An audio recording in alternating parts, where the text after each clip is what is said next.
me han encargado que os hable de algunas claves para la correcta interpretación de la Escritura. Cómo acercarnos a la Escritura para poder entenderla bien. Y ese es como un problema, pues al final importante. Planteabais antes, pues estas páginas, ¿de qué sirven? Son como paja en medio del grano, o dificultades pues de textos que no entendemos, que incluso nos llegan a escandalizar, pues que parece que van contra pues la bondad de Dios.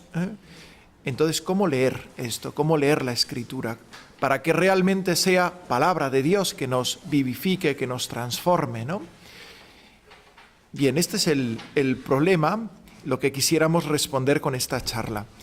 Fijaos bien que la Escritura es un texto que es verdad, que necesita interpretación. No se trata solamente que lo leamos y ya lo entendemos, sino que muchas veces, porque hay cosas que son como oscuras, necesitamos interpretarlo. Esto ya pasa en el mismo Evangelio. Cuando Jesús está, en San Marcos, en el capítulo 7, Jesús está con sus discípulos y comen, y entonces los fariseos se escandalizan. Y se escandalizan porque le ven que no se lavan las manos y comen con manos impuras. Y San Marcos, que está escribiendo para los cristianos gentiles, entonces tiene que aclarar, porque, oye, ¿y por qué se escandalizan? Pues dice, es que los fariseos y todos los judíos no comen sin haberse lavado las manos hasta el codo, aferrados a la tradición de los antiguos. Y al volver de la plaza, si no se bañan, no comen. Y hay otras muchas cosas que observan por tradición, como la purificación de copas, jarros y bandejas. Entonces San Marcos les está explicando a aquellos gentiles pues el sentido de por qué se escandalizaban, porque si no, puede que no lo entendamos, si no comprendemos esta costumbre, este modo de vivir de los judíos, ¿no? Entonces, ya la interpretación la encontramos en el mismo Evangelio, que nos va ayudando a entender el sentido, ¿no? En este caso, manifestando una costumbre, un modo de hacer de los judíos. Y esta interpretación, aquí nos hemos colocado en un plano, vamos a decir así, histórico, de costumbres, pero hay un plano también más profundo, teológico. Y en la misma Escritura aparecen escenas así. Por ejemplo, el diácono Felipe, pues va predicando y se encuentra con se acerca a la carroza de un ministro de la reina de Etiopía, Candaces, y este ministro, que debía ser un prosélito, un temeroso de Dios, una persona pues que era gentil, pero se había acercado a la fe judía. Y entonces iba leyendo el profeta Isaías, iba leyendo lo que es el cuarto cántico del siervo, ese que leemos el Viernes Santo, ¿no? Pues que habla de un personaje que, pues a través de cuyas culpas nosotros somos redimidos.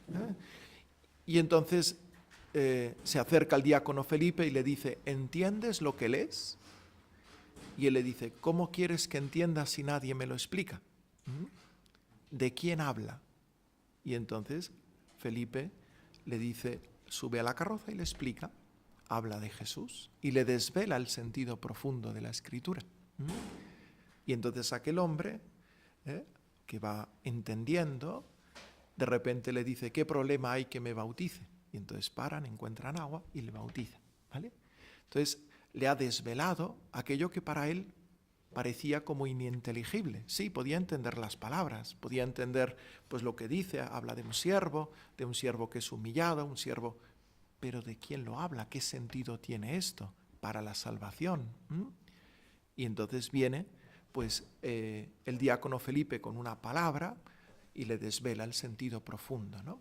¿Veis? Entonces la Escritura realmente necesita no solamente lectura, sino muchas veces interpretación, que es este poder desvelar su sentido que a veces resulta un poco difícil. Bien, y en ese sentido necesitamos, para superar pues la ignorancia e incluso las falsas lecturas, porque puedan haber lecturas equivocadas de la Escritura. Y uno puede pensar muchas cosas, de cómo se lee la Escritura en ocasiones para justificar una violencia o para justificar otras actitudes, ¿no? Incluso, por ejemplo, uno conoce, pues antes hablábamos de Lutero.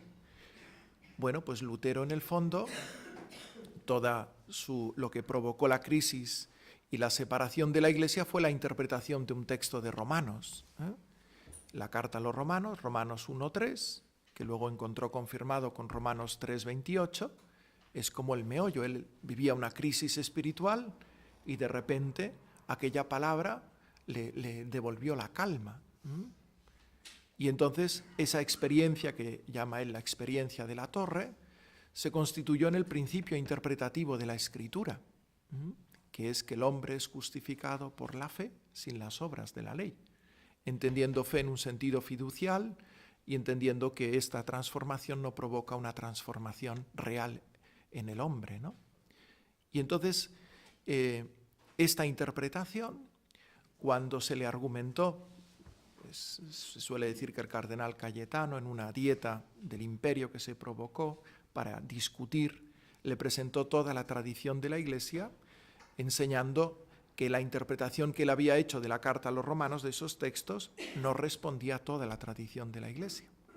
Y entonces él, y en ese sentido en el protestantismo es un principio derivado, reivindicó la Escritura solo, para poder defender aquello que en él se le había constituido en una experiencia personal de salvación para él, a raíz de un texto leído de una determinada manera. Y entonces dijo, la tradición no lo lee así, es que el criterio único es sola Escritura. Es más, cuando dentro de la Escritura mismo encontró un texto que le parecía contrario a ese que era la carta a Santiago, lo excluyó de la Escritura. Luego lo admitió, pero siempre le llamó carta de paja, como queriendo decir una carta pues fuera del sentido. Y fijaos las consecuencias que ha tenido esa experiencia de Lutero, esa lectura de la Escritura, que luego por un proceso social, mezclándose con otros elementos, ha llevado a una escisión muy grande dentro de la Iglesia. Por tanto, es verdad que hay interpretaciones falsas, no correctas de la Escritura, ¿vale? Entonces, no se oye. El sector este de atrás, padre, no lo oímos. Perfecto. Tienes una voz muy dulce, muy bonita, pero se nos va el azúcar. Sí. No es típico, lo comprendo, ¿eh? Me suele pasar siempre, ¿eh? O sea que es muy normal. Es que con lo importante que es. No, muy bien. El azúcar, Claro, sí. Muy bien. Bueno, por tanto, lo que estamos pues ante el problema de cómo interpretar la Escritura correctamente, ¿no?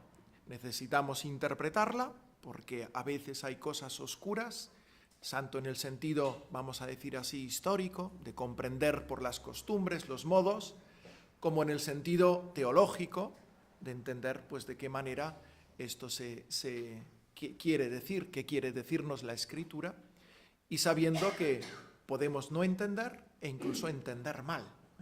¿Vale? Bien, para eso necesitamos, porque cada interpretación habrá que hacerla en concreto, pero al menos unos principios, unas claves que nos permitan acceder correctamente a la Escritura. ¿Vale? ¿Cuáles son estas claves? Bueno, yo he recogido, pues al final, lo que dice la Dei Verbum, que es que nos da un magnífico, vamos a llamarle así, método, o camino, o claves, de interpretación correcta de la Escritura. Bien, el punto de partida, me parece fundamental, es que debemos situarnos ante qué, o mejor, ante quién estamos. Fijaos que la Escritura debemos reconocerla, como dice pues Dei Verbum 12 al empezar este número, habiendo pues Dios hablado en la Sagrada Escritura por hombres y a la manera humana, estamos ante un libro, muy bien, pero un libro que nos transmite la palabra de Dios. Y además a través de la cual Dios habla actualmente. No simplemente Dios habló en la revelación, sino que a través de esa revelación por la que Dios se reveló antiguamente, sigue hablando a cada uno de nosotros, a la Iglesia, a cada uno de nosotros, ¿vale? Entonces, es importante situarse en esta perspectiva. Es lo que ha explicado, es como el punto de partida, es justamente lo que ha explicado pues, don Ángel, ¿no? Pero nos ha hablado a través de hombres, a la manera humana, con un proceso pues, complejo, pero a la manera humana. No ha usado un lenguaje angélico, vamos a pensar así. No es que de repente tenemos conceptos en la cabeza o tenemos experiencias pues, de otra naturaleza. No, nos ha hablado a través de hombres a la manera humana. Y en un modo concreto, escrito. ¿De acuerdo? Por tanto, tenemos que situarnos en que Dios nos habla, pero a la manera humana, a hombres. Y uno empieza a pensar características de cómo hablan los hombres. Por ejemplo, si de repente viene un chino aquí delante y me empieza a hablar, yo diré, no, nein, no entiendo nada. Porque si no sé el lenguaje chino, no entenderé de qué habla. Y si resulta que me empieza a hablar pues, de unos sitios y de unas cosas y no termino de captar porque no conozco esa geografía, a qué se refiere, a qué no se refiere, pues igual no entiendo lo que me quiere decir. Y si resulta que me habla, pues me cuenta una historia, pero hay referencias de costumbres, de modos de hablar que no conozco, igual no me permite entender de lo que me está hablando. Por tanto, a la manera humana. Y eso supone un cierto conocimiento de cosas como entre los hombres, quien no sabe una lengua no puede entender. Quien no tiene ciertas referencias tampoco puede entender. ¿De acuerdo? Y por escrito. Por eso tenemos un escrito. Y el escrito tiene unas características que muchas veces no nos da el contexto. Está como aislado. Bueno, pero tiene una ventaja, que es que trasciende el espacio y el tiempo. La palabra oral se habló en un momento y desapareció. Pero el escrito tiene la ventaja de permanecer a lo largo del tiempo y de poder ser enviado a otra parte. Y en ese sentido, trascender de alguna manera el espacio y el tiempo. Ahora tenemos medios digitales, pero entonces no los tenían, para realizar de alguna manera esta misma función, ¿no? Bien. Y transmitida para nuestra salvación. Esto no es un curso, no, te voy a informar de cosas. Como ha explicado muy bien don Ángel, esto es para hacernos partícipes de esta vida divina. Dios quiere entregarse Él mismo a nosotros y para eso se revela. Y lo hace a través de este camino que, habiendo hablado a través de hombres, revelándose a través de ellos y transmitiendo a través de la Escritura, pues quiere entrar en esta comunión de vida con nosotros, sacándonos del pecado y dándonos esta vida de hijos de Dios. ¿Vale? Para eso nos sigue hablando ahora a través de la Escritura. ¿De acuerdo? Como ha explicado don Ángel, lo hace esta Escritura, no se nos transmite sola, sino que se nos transmite en el contexto de la Iglesia, de esta tradición viva. Tradición significa entrega, etimológicamente se va transmitiendo. No es opuesto a la idea de que no son tradiciones, no son tradiciones, sino que tradición quiere decir entrega. Se va transmitiendo de un modo vivo, este contenido para hacernos vivir pues en esta amistad con Dios, ¿vale? Este es el punto de partida. Yo, por tanto, cuando tomo la Escritura, me debo situar así. No voy a hacer un estudio, por ejemplo, que se podría hacer, del hebreo del siglo V. Entonces cojo los libros que están escritos en el siglo V y estudio el hebreo del siglo V. O un estudio histórico, a ver qué dice del libro de los Reyes, y contrasto con tal personaje, tal otra fuente. Perfecto. ¿Se podría hacer? Sí, pero no es nuestra perspectiva. Y además nos quedaríamos cortos, porque sabríamos cosas, pero al final esto nos interesa a ti y a mí porque es palabra de Dios nos transmite la revelación para entrar en la amistad con Dios, ¿vale? Este es como el punto de partida fundamental. Y todo lo que ha explicado don Ángel en el fondo es esto. Si lo resumo mal, pero más o menos la idea, ¿no? Muy bien. Entonces, dado que esto es así, entonces nacen los criterios de cómo leer la Escritura. Y como la Escritura, por una parte, es palabra humana, Dios nos ha hablado a través de hombres, debo atender al modo, a lo que quisieron significar los autores. ¿Qué nos ha querido decir esta persona con esta palabra? Con esta historia, con esta ley que aquí coloca. ¿Qué pretende? Porque fijaos bien que esto es fundamental para entender lo que otro dice, ¿no? ¿Cuántas veces pasa cuando nos comunicamos que decimos una palabra y el otro la entiende de otra manera? Y tú le dices, oye, es que no quería decir esto. Sí, lo puedes tomar así, pero es que esta palabra no quiere decir esto. Por tanto, es muy importante atender a la intención significativa, lo que quiere decir el autor humano. Pero para entender, digamos, lo que nos quiso decir, vienen los otros dos criterios, que son los que subraya la Dei Verbum. El primero, atender a lo que él llama los géneros literarios. Leo, para descubrir la intención de los agiógrafos, entre otras cosas hay que atender a los géneros literarios, puesto que la verdad se propone y se expresa ya de maneras diversas en los textos de diverso género, histórico, profético, poético o en otras formas de hablar. Bien, ¿qué significa esto? Ejemplo típico. Cogemos el Quijote, que estamos en estas tierras, ¿no? Imaginaos que uno lo empieza a leer, dice, hombre, qué historia tan bonita.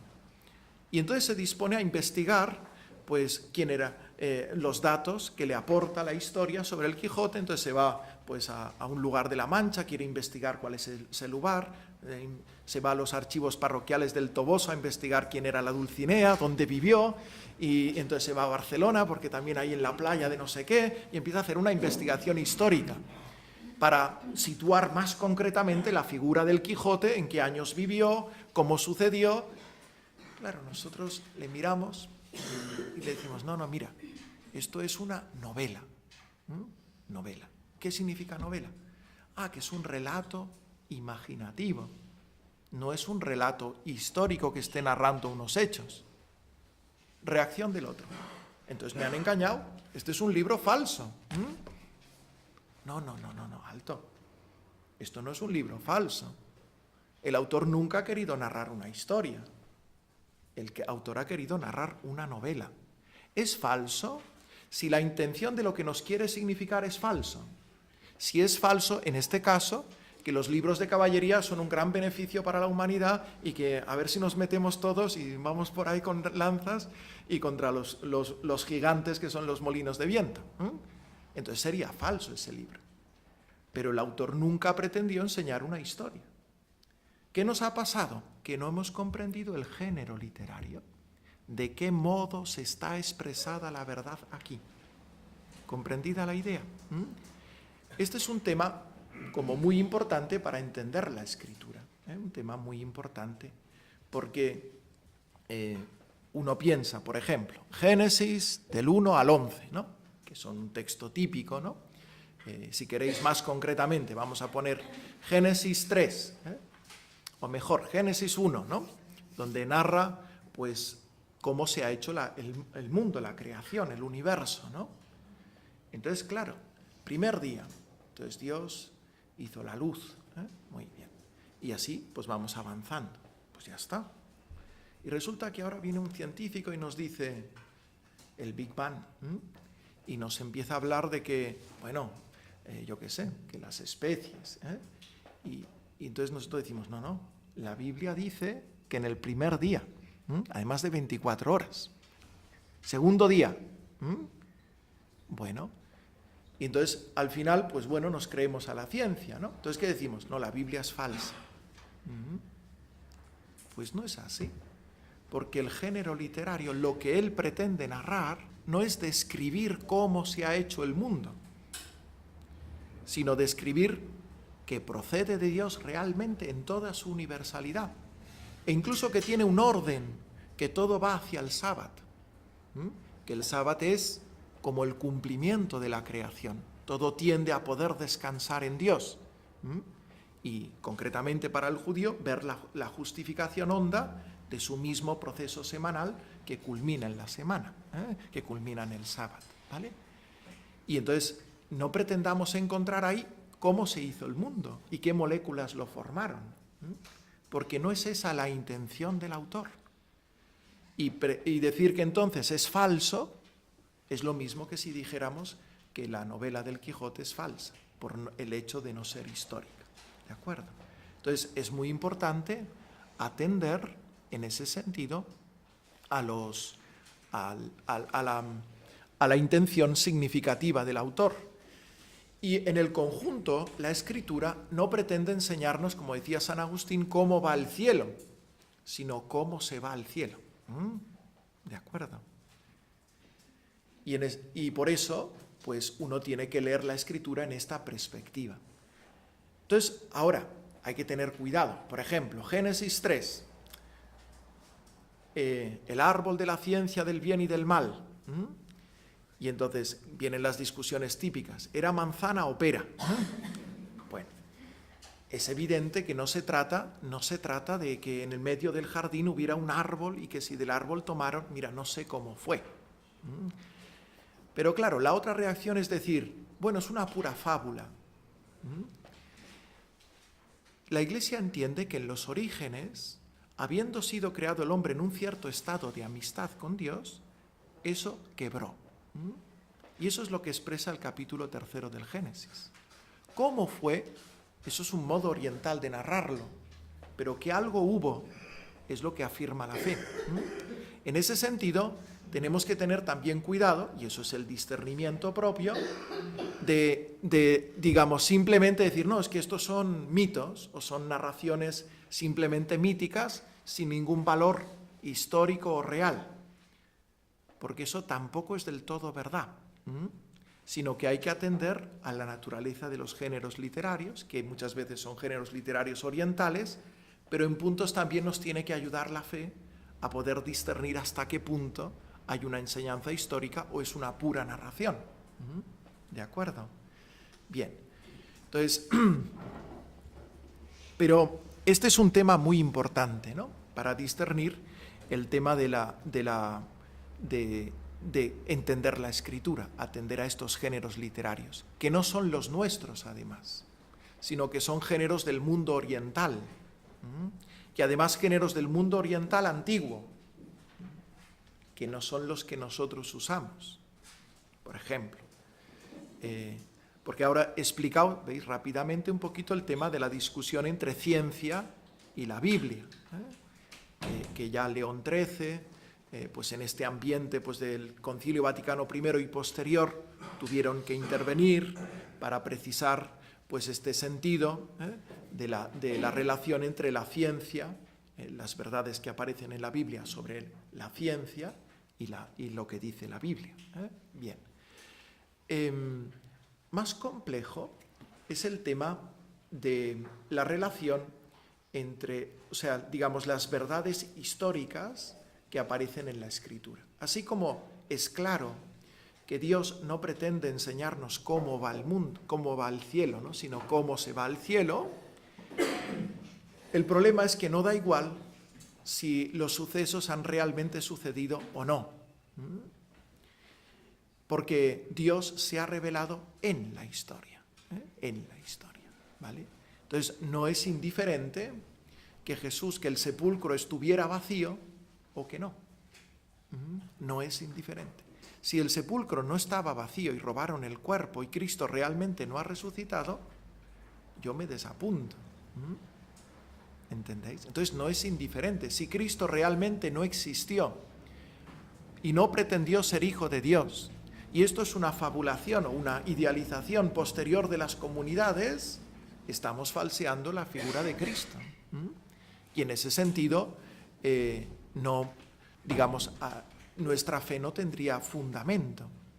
A no ser que en vez de tener la fe que tenemos, que es la fe en la encarnación, tengamos una fe puramente gnóstica, donde ya no importa la historia, lo que importa son una especie de ideas, vivencias.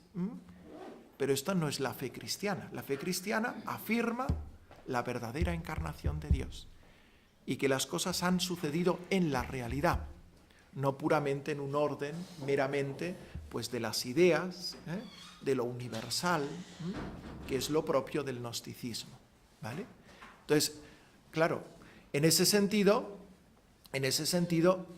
cuando se presentan problemas históricos en la Biblia, no es indiferente. Ahora bien, hay que entender que el modo de narrar la historia, de los autores antiguos no es igual que la nuestra. Nosotros somos hijos de lo que se llama del positivismo histórico. Es decir, a ver, ¿quién ha puesto este móvil a la derecha de la mesa en tal momento, en tal circunstancia? Es que dijiste que tú lo habías puesto. Ya, pero bueno, es igual, si estaba a la derecha o a la izquierda. No, dijiste la derecha. Entonces, claro, ya, pero y dijiste que al principio de la charla y luego lo moviste, te vi yo. Bueno, ya chico, mira, déjame en paz. ¿Entendéis? Entonces, bueno, ese es el positivismo histórico, que es que realmente cómo ha sucedido. El modo de narrar la historia, no solamente en el mundo antiguo oriental, sino incluso entre los griegos, que pasan por historiadores más, es un modo distinto. Es un modo en que lo que se atiende es a la sustancia de lo que se quiere comunicar. Uno coge Tucídides y antes de una batalla un tipo hace un discurso impresionante. Y es que estaba el taquígrafo ahí cogiendo notas. Y eso es la historia que está contando Tucídides. Pues no estaba cogiendo notas. Entonces no sucedió la batalla, esto es una fabulación. Mira, chico, la batalla sucedió, pasó, él pretende recoger las intenciones con las que se fue a la batalla, bueno, pues las cosas, quiere narrar realmente una historia. Y porque no lo narre con todos sus detalles, no quiere decir que no sea histórico. Cuando nos acercamos a la escritura, por ejemplo, es que aquí parece que la fecha que da del rey tal no es del todo idéntica a lo que se conoce por... Pues chico, da igual. Al final, más o menos pasó, sí, pues ya está. No es su intención, no es la intención del autor decir justamente que fue en tal fecha y en tal momento. ¿De acuerdo? Entonces, sino transmitir la sustancia de una verdad histórica. Incluso hay narraciones, por ejemplo, las genealogías, por poner un ejemplo. Pues va recorriendo una serie de genealogías y entonces nosotros las tomamos muchas veces por estrictamente sucesivas y verdaderas. Y cuando uno va a la historia por los años o por otras referencias, se da cuenta que no es así. Entonces es mentira. No me está diciendo de padres a hijos, pues, por ejemplo, la genealogía de Jesús, ¿no? Pues hijo de Abraham, hijo tal, hijo de David. Claro, pero ahí hay que comprender que la genealogía para el mundo judío tiene otro sentido. No pretende ser simplemente una sucesión estricta, sino pretende colocar en el mundo, igual que nosotros tenemos apellidos, entonces, ¿yo cómo me llamo? Manresa, Lamarca. Eres hijo de tal, hijo de cual. Ellos se colocan en el mundo mediante las genealogías. Soy hijo de tal, de cual. Y ese es como el modo de estar ubicado, de estar enraizado en una familia, en un pueblo. Bien, y eso es lo que aparece. En este caso en Jesús, no solamente en esto, sino como hijo y heredero de una promesa, la promesa a David, tal como aparece en la genealogía pues, de San Mateo. ¿Vale? Bien, entonces hay que ir captando el modo como la historia es narrada para no llamar a todo histórico a nuestro modo, ir captando el modo como se narra la historia en la Escritura. Sin decir, aquí da igual, aquí no importa que nada sea histórico, porque si no hay historia somos gnósticos y esa no es la fe de la Iglesia, pero tampoco queriendo entender que si es histórico cada detalle tiene que ser como nosotros lo entendemos según el concepto de historia narrada que nosotros manejamos. ¿Entendida la idea? Bien. Bueno.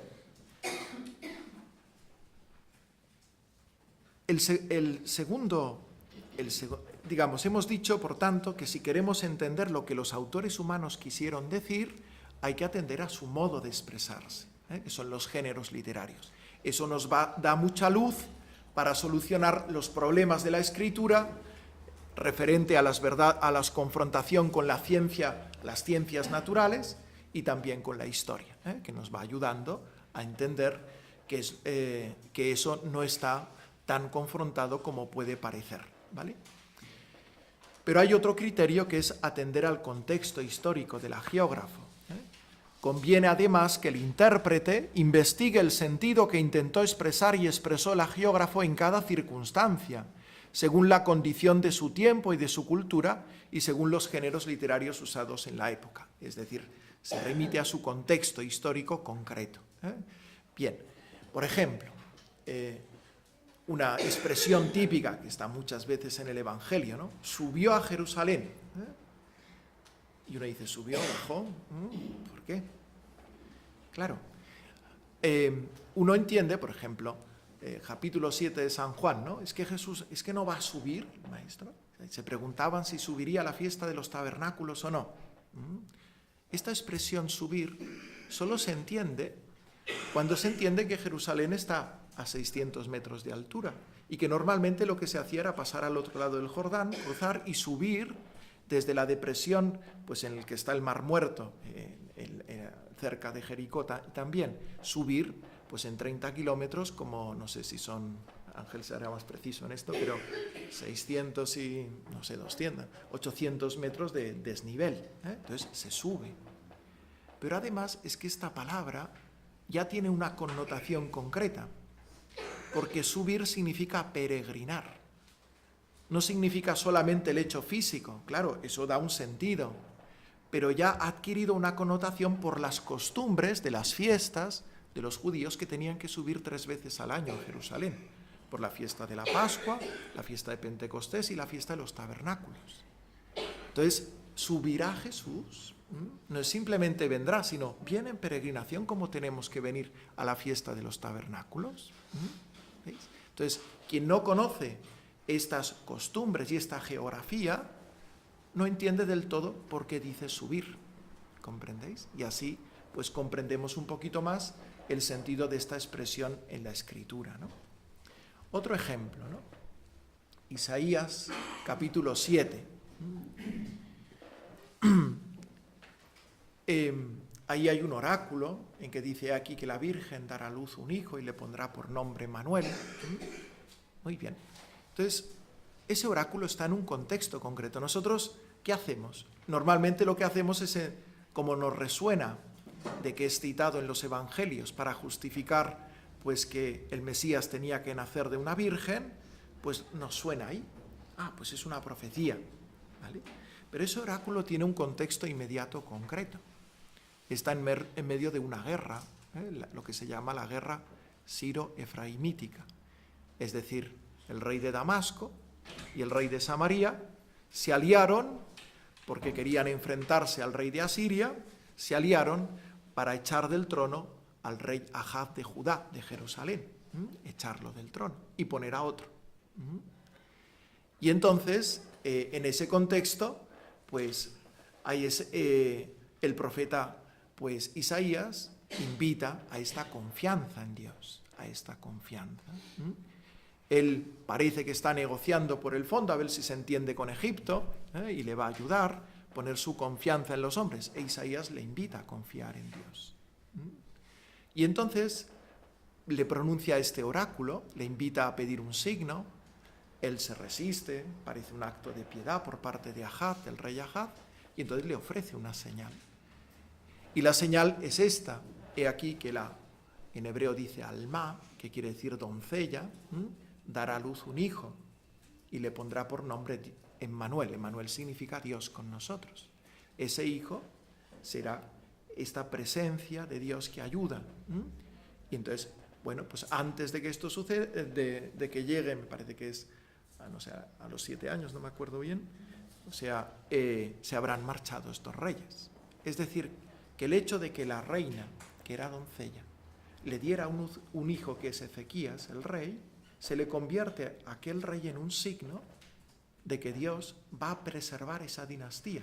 Una dinastía que además, pues por la promesa davídica, contiene una serie de, pues eso, de contenido teológico, de que Dios va a guardar esta dinastía para siempre. Dios esto lo irá corrigiendo luego, mostrando pues algo más elevado. Eso significa, este oráculo está en ese contexto. No quiere decir que no signifique más, luego hablaremos de esto. Pero está en este contexto primero, y esto nos permite entender más concretamente el primer sentido que tienen estas palabras en la Escritura, conocer el contexto histórico en que esto ha sucedido y en que han sido pronunciadas estas palabras. ¿Comprendida la idea? Bien. Evidentemente, para hacer esto es necesaria una cierta formación. Esto no suele venir por luz del Espíritu Santo. Y ahí está el punto de la formación bíblica, que muchas veces hay que ayudar a entender el sentido. Luego hablaremos de otras cosas que el Espíritu Santo siempre ayuda, pero para esto hace falta muchas veces que expliquen quien conoce un poco más el contexto histórico, quien conoce los modos de hablar pues, de estas personas orientales y del mundo oriental antiguo, y pueda ir dando a entender el sentido concreto que tienen esos textos. ¿Vale? Bien, pero por otra parte, si hemos visto que es palabra transmitida a través de hombres y por tanto a la manera humana, y yo por tanto tengo que entender qué quisieron decirme estos autores, y para eso tengo que atender al modo de hablar y por otra parte al contexto histórico al cual se está refiriendo, que me permite entender el significado de esas palabras, pero por otra parte es también palabra de Dios. En ese sentido trasciende esa palabra, trasciende el alcance incluso que el mismo autor humano le ha querido dar. Fijaos bien que el concilio dice una cosa curiosa, dice, para que el intérprete de la Sagrada Escritura comprenda lo que Dios quiso comunicarnos, debe investigar con atención qué pretendieron expresar realmente los hagiógrafos y qué plugo a Dios manifestar con las palabras de ellos. Entre lo primero, qué pretendieron expresar realmente los hagiógrafos y qué le plugo a Dios manifestar con las palabras de ellos, no hay una identidad completa. Lo que Dios ha querido manifestar con las palabras trasciende a veces el alcance de lo que ellos quisieron decir. Isaías 7:14. Hemos hablado de esta mujer que se convierte en un signo. El horizonte del profeta no sabemos hasta dónde llegaría porque no hemos entrado en su conciencia. Pero si lo situamos en su contexto histórico, parece ser una palabra que en esta situación habla, pues en este sentido, pues de dar una esperanza en medio de esta guerra. Pero este oráculo tiene una trascendencia que va más allá de este contexto concreto, de la guerra siro-efraimítica. Y esto no solo para los cristianos, ya para los judíos. Los judíos tradujeron, digamos ya, cuando se traduce al griego de la 70, traducen por Párcenos. Y va adquiriendo también entre ellos un sentido mesiánico, de oráculo mesiánico. ¿De acuerdo? Entonces, en ese sentido, hay palabras que no están en contradicción con lo que ha dicho el autor humano en su contexto concreto más inmediato, pero trascienden, van más allá. Y por eso, para alcanzar el verdadero sentido de lo que quiso decir el autor humano y de lo que va incluso más allá de lo que él alcanzó en su contexto, en su intención significativa, en su contexto concreto, hay que abrirse a otros criterios. ¿Entendida la idea? Bien. El concilio lo dice con una expresión que dice, ante todo tened presente, y como la Sagrada Escritura hay que leerla e interpretarla con el mismo espíritu con que se escribió, si Dios está inspirando a esos autores, transmitiendo una revelación y transmitiendo incluso a través de sus palabras cosas que van más allá, con ese espíritu que va conduciendo también la vida del pueblo de Israel y haciéndole interpretar esa escritura y haciéndole sentir lo que quiere significar más allá, pues para poder nosotros participar de esa comprensión, tenemos también que participar de ese espíritu. ¿Qué significa participar de ese espíritu? Hay dos tipos de criterios. Unos son subjetivos y otros son objetivos. El concilio desarrolla, implícitamente lo deja ahí, desarrolla los objetivos. En cambio, la Verbum Domini ha subrayado también, el concilio en este apartado, luego habla también de los subjetivos en otro contexto, pero en este apartado desarrolla sobre todo los objetivos, que se siguen de esta lectura en el espíritu. Pero los subjetivos están especialmente desarrollados en la Verbum Domini. ¿Cuáles son los criterios subjetivos? Subrayemos dos, sobre todo. Uno, sin fe no se puede leer la Escritura. Si uno no tiene fe, no va a poder entender lo que la Escritura dice. Primero, el punto de partida. Sin fe no va a reconocer que la Escritura es palabra de Dios, no va a reconocer que está en la Iglesia transmitida, por tanto no se va a poder situar ante la Escritura, ante estos libros, como palabra de Dios. Pero es más, sin fe tampoco realmente podrá comprender que todos estos libros tienen una unidad interna profunda. Si no cree en Cristo, tampoco podrá desvelar todo el resto de la Escritura. ¿Vale? Y además hay otro tema que no voy a entrar, que es un tema de la vida sobrenatural que nosotros tenemos, es una participación en la vida divina. Y las fórmulas en las que está expresada la Escritura son fórmulas, vamos a decir, muy humanas. Para que se conviertan en nosotros en principio de vida divina, hace falta tener fe. Santo Tomás lo dice muy radicalmente. Fijaos lo que dice. La Escritura es más el Espíritu Santo que vive en nosotros que la letra. Es más el Espíritu Santo que vive en nosotros que la letra. ¿Comprendida la idea? Entonces, y este Espíritu Santo nos hace creer. Y luego, segundo principio, nos hace vivir, nos da una connaturalidad con los misterios. Y si no tenemos esta connaturalidad, es muy difícil entender lo que dice la Escritura. ¿Comprendido? Porque no sé de qué me habla. Esto es la lectura en el Espíritu en cuanto a los principios subjetivos que tiene que tener el sujeto que se pone a leer. ¿Entendido? Bien. Pero de esta lectura en el Espíritu se siguen unos principios objetivos, es decir, criterios que yo tengo que atender para comprender la Escritura. ¿Y cuáles son estos criterios? Primero, que subraya el concilio, atender al contenido y unidad de toda la Escritura. Atender al contenido y unidad de toda la Escritura.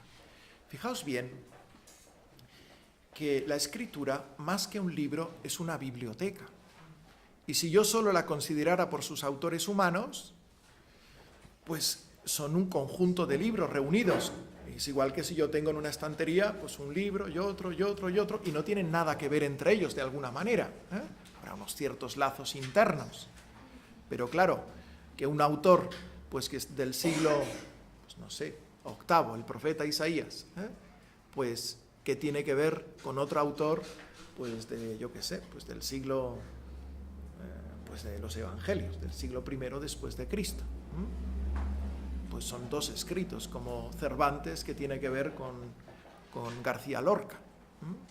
Mirados humanamente son una biblioteca, no es un libro. Pero claro, resulta que tienen una unidad de autor, tiene un mismo autor. Y todo se ordena, él pues tiene este origen. Y además tiene una unidad de designio de salvación. todos están conexos, porque mediante ellos Dios nos quiere revelar la salvación. Nos quiere conducir a esta intimidad divina. Ahora bien, no todos tienen el mismo lugar en esta desvelación, manifestación del misterio íntimo de Dios e introducción a participar de la vida de Dios. El Antiguo Testamento no es la plenitud de la salvación, la revelación plena. Esta se nos da en el Nuevo Testamento. Y por eso tengo que leerlo en esta unidad, sabiendo que la revelación plena está en el Nuevo Testamento, en el misterio de Cristo. Es igual que si yo tengo una semilla. Pues una semilla, ¿y esto qué es? Pues esto lo sé por el árbol que crea. Y nadie me dirá, no, es que ya conozco la semilla. Sí, la conoces porque ya tienes experiencia de que da ese árbol. Si no, no lo sabrías. Entonces, nosotros también, si queremos entender la Escritura, la tenemos que entender desde donde se nos ha manifestado a dónde iba. ¿Qué nos quiere revelar? ¿A dónde nos conduce? Y esto es el misterio de Cristo. Por tanto, la llave para abrir la Escritura es el misterio de Cristo. Más concretamente, incluso, podríamos decir que es el misterio de su corazón, es el misterio de su amor que se abre. Es la llave que nos permite desvelar la Escritura. El Catecismo lo dice muy bonito, citando un texto de Santo Tomás.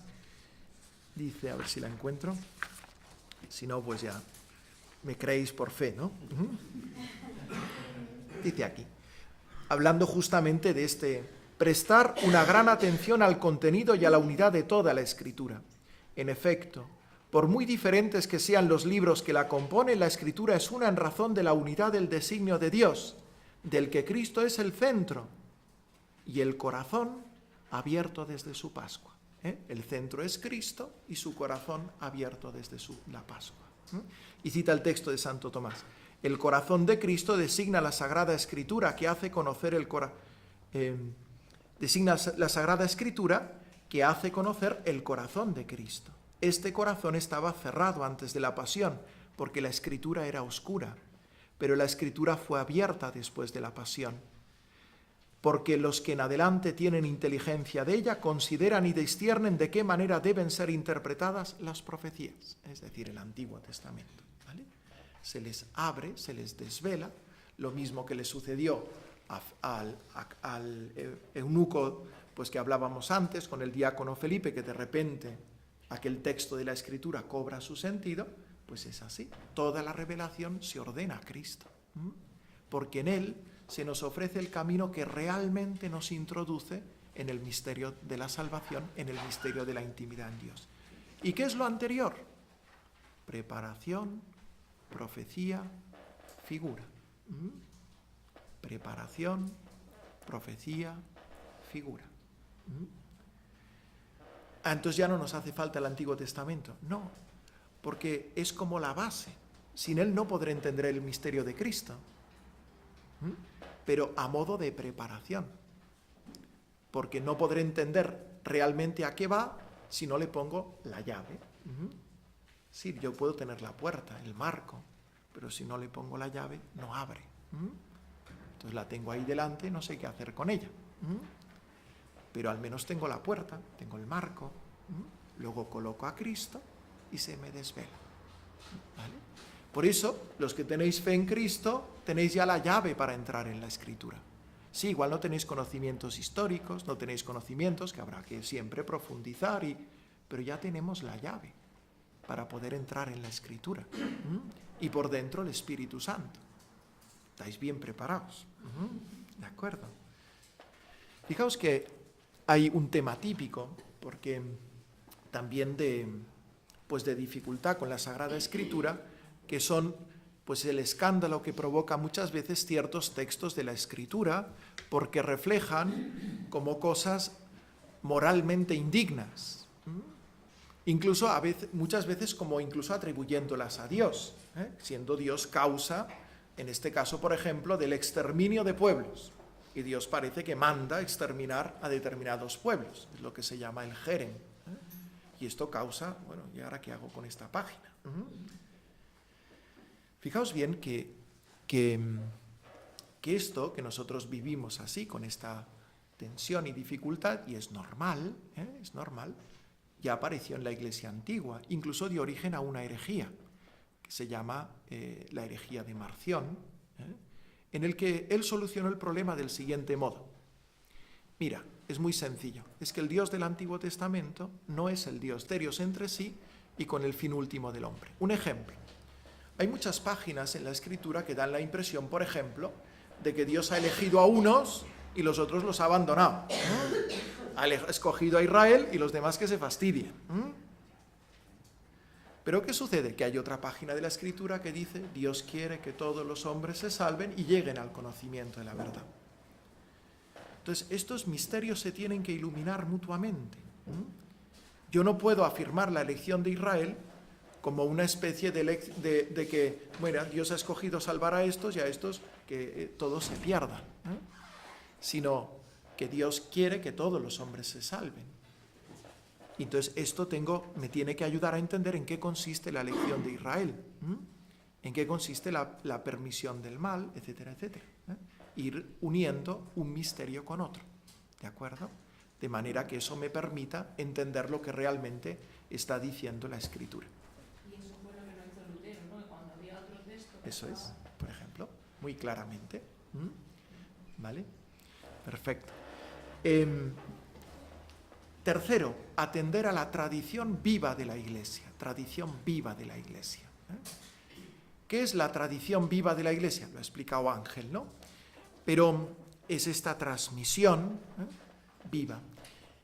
Para eso hay que entender una cosa. Mirad, nosotros confesamos que la Iglesia está animada por el Espíritu Santo.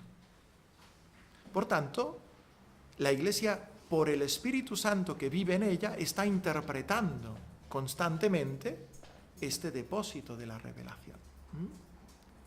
Porque no es que el Señor, mira, vino ahí y luego nos dejó unos contenidos y ahí os espabiláis. No, nos dejó el Espíritu Santo como alma de la Iglesia, que sigue vivificando la Iglesia, en este caso para darle a entender, Él, dice Jesús en el Evangelio, os recordará todo lo que yo os he dicho. Siguiendo, dando a entender esto. ¿A través de qué órganos realiza esta interpretación? Nosotros es a lo que tenemos que atender, porque aquí es donde tengo que mirar como criterio objetivo para saber leer en el Espíritu lo que fue escrito en el Espíritu. ¿Cuáles son los medios? Y dice la Dei Verbum, las enseñanzas de los santos padres, que ellos, como primeros testigos animados por el Espíritu Santo, interpretaron la Escritura y transmitieron lo que los apóstoles habían enseñado, cuyos tesoros se comunican a la práctica y a la vida de la Iglesia creyente y orante. Con todo, no solamente con lo que escribieron, sino también las instituciones que dejaron, el ejemplo que nos dieron, etcétera, etcétera. Segundo, la contemplación y el estudio de los creyentes, que las meditan en su corazón.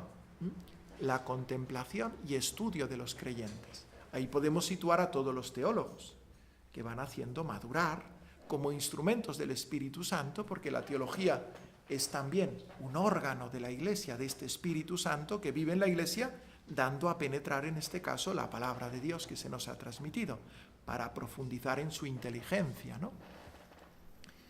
Tercero, la percepción íntima que experimentan los creyentes de las cosas espirituales. Es vida de los santos, lo que ellos han entendido e interpretado con su vida. Pensar un ejemplo muy concreto. Madre Teresa de Calcuta. Madre Teresa de Calcuta toda su vida es interpretar unas palabras del Evangelio. Tengo sed. Ya está, ¿verdad? Y uno, nos vamos al Evangelio, miramos el Evangelio de San Juan, Jesús crucificado, Jesús de repente grita, tengo sed. Nosotros en ese contexto, ¿qué imaginaríamos que Jesús está diciendo con esas palabras? Pues que, hombre, pues supongo que crucificado en la cruz, de repente uno experimenta una sed por el fenómeno fisiológico que se le produce y el tipo grita, hombre, que me den algo de beber, ¿verdad? Y ya está. Entonces le dieron de beber, tal y cual, pues ya está. Y de repente la Madre Teresa, tengo sed. ¿Y qué entiende ella por eso? ¿Que Jesús tenía sed de agua física? No, que Jesús tiene sed de ser amado, sed de dar el Espíritu Santo, sed de que los hombres se amen entre sí.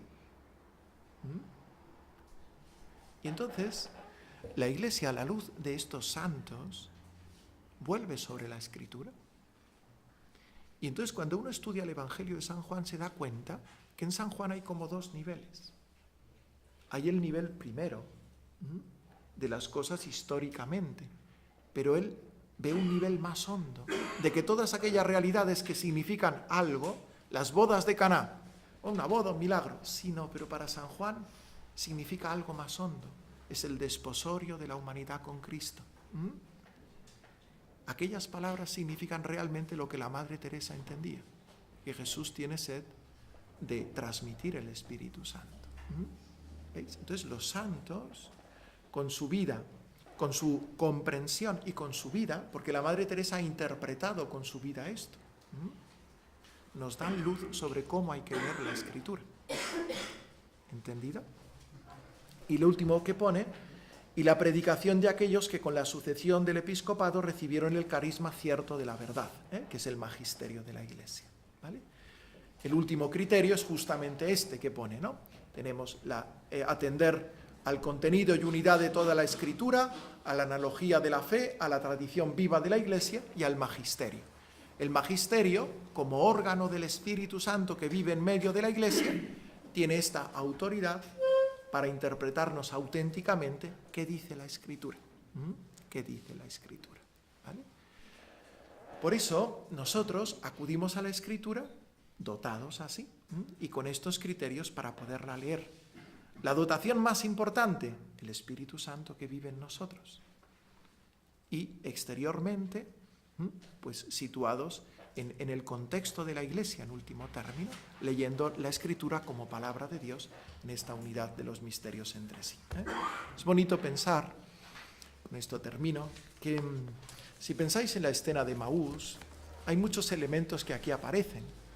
Fijaos que aquellos hombres, pues Cleofás y el compañero, ¿no? Van caminando, camino de Maús, y van desanimados. Han perdido la esperanza. Y la causa de haber perdido la esperanza es el escándalo de la cruz. ¿Cómo puede ser que un Mesías muera crucificado? El Mesías ha venido para triunfar, para vencer. Es la idea que ellos tienen del Mesías. Si él viene como Salvador, que derrotará a sus enemigos, que vencerá, esto no me cuadra con que este tipo haya muerto en una cruz. Es decir, como un malhechor y haya perecido. Entonces, claro, ellos han quedado totalmente como colapsados. A pesar de ellos tienen una imagen grande de Jesús, un profeta grande en obras y palabras, ante Dios y ante los hombres. O sea, realmente es alguien grande, pero no entienden. Sí, nosotros esperábamos, pero ya ves, hace 3 días, incluso están cerrados a la esperanza. Sí, pues algunas mujeres dicen que le han visto, pero ya sabes, cosas de mujeres, esto no hay quien les crea, ¿no? Dice, bueno, algunos fueron, pero a él no le vieron, a él no le vieron. Los hombres testifican de verdad, las mujeres vete a saber, ¿no? Bueno, y entonces Jesús, ¿qué hace? Les explica la Escritura. Les explica que su concepción del Mesías era equivocada. ¿No sabías que el Mesías tenía que padecer para entrar así en la gloria? Y les empieza a explicar. Pero fijaos lo bonito. Lo bonito es, ¿no ardía nuestro corazón mientras nos explicaba la Escritura? Fijaos bien que el Espíritu Santo hace, a la luz de la palabra, hace arder el corazón, que es iluminándolo, recuperando la esperanza y pudiéndolo hacer vida. Una vida que debe culminar en la Eucaristía, en esa unión más real que se produce con el misterio de Cristo vivo, que es lo que sucede cuando ellos ya, al terminar la tarde, pues invitan a Jesús a entrar, cuando Jesús parecía que iba a seguir adelante. Y entonces Jesús se manifiesta ante ellos en la fracción del pan. Es una palabra con la que se expresaba, romper, con la que se expresaba el misterio de la Eucaristía en la Iglesia primitiva. Y no dice se marchó, dice desapareció de su vista, sugiriendo esta presencia viva de Cristo que permanece aunque no visible, ¿vale? Bueno, pues nada más, esto era lo que os quería decir.